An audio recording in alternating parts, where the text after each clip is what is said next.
Bonsoir à tous et bienvenue dans le Flash Info.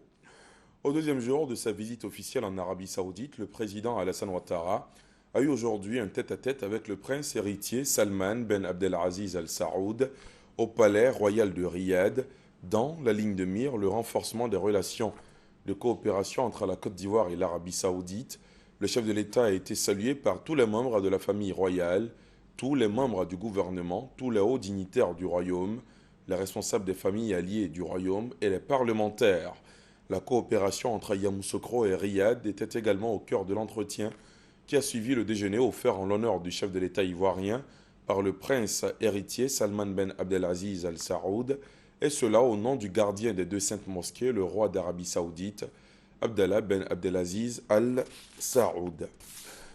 Ici à Abidjan, le Premier ministre Daniel Kablan-Duncan a échangé ce matin à la primature avec deux personnalités. D'abord, l'ambassadeur de l'Inde en Côte d'Ivoire, son Excellence Dinesh Bhatia. Ensuite, le chef du gouvernement a reçu Amara Bamba, directeur général Afrique francophone Hoffman Laroche.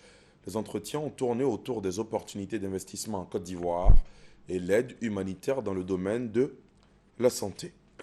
En bref, le ministre chargé du budget est face aux députés de l'Assemblée nationale, rencontre au cours de laquelle le budget de règlement de l'année 2013 a été voté. Ce qui est en cours en ce moment même, c'est le vote du budget de l'État pour l'année 2015. Droits de l'homme, 365 jours, voilà comment est formulé le 66e anniversaire de la Déclaration universelle des droits de l'homme.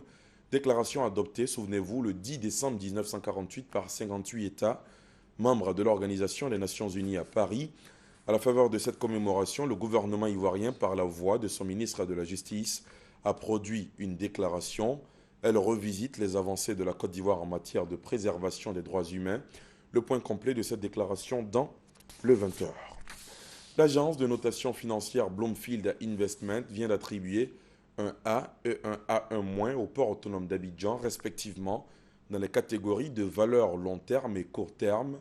Le port autonome d'Abidjan présente donc des perspectives financières positives et stables, susceptibles de séduire d'éventuels investisseurs sur les marchés à capitaux. Ces notes en nette progression viennent renforcer la pratique de la bonne gouvernance à laquelle adhère la direction générale de l'institution. Les précisions vous seront données dans la grande édition. De plus en plus de nombreux patients meurent d'anémie. C'est un manque d'hémoglobine, globules rouges, dans le sang. Elle est provoquée par certaines pathologies telles le diabète, le cancer, le VIH-Sida et les hémorragies. Le ravitaillement en sang pour guérir ces patients est un véritable calvaire par moment. L'une de nos équipes s'est rendue au Centre national de transfusion sanguine d'Abidjan pour avoir justement les raisons de cette pénurie. Reportage. Matière non fabricable. Le sang est une substance précieuse et vitale. En vue d'une meilleure organisation de sa collecte et de sa vente, 25 structures d'antennes de transfusion sont réparties sur l'ensemble du territoire. Mais constat, ces structures font face à une pénurie. Ça me fait 4 jours de recherche de sang, je n'en gagne pas. Et vous voyez, vous faites le rang à 4 h du matin, jusqu'au soir, on ne vous donne rien. Si tout le monde se motivait pour faire un don de sang, ça ne pouvait pas arriver comme ça. En fait, ce n'est pas tout à fait normal parce que, en fait, pour donner du sang, c'est pour sauver une vie. Le sang manque dans les structures de transfusion, selon le directeur du Centre national de transfusion sanguine. Les donneurs se font de plus en plus rares. La pénurie n'est pas sur toute l'année. Vous avez des périodes, surtout la période des vacances. À près de 60%, ce sont les élèves étudiants qui sont nos donneurs de sang, près de 60%. Donc vous voyez qu'en période de vacances, il y a des difficultés. Quand il pleut pour nous, ce n'est pas bon pour un centre de transfusion parce que le donneur ne viendra pas.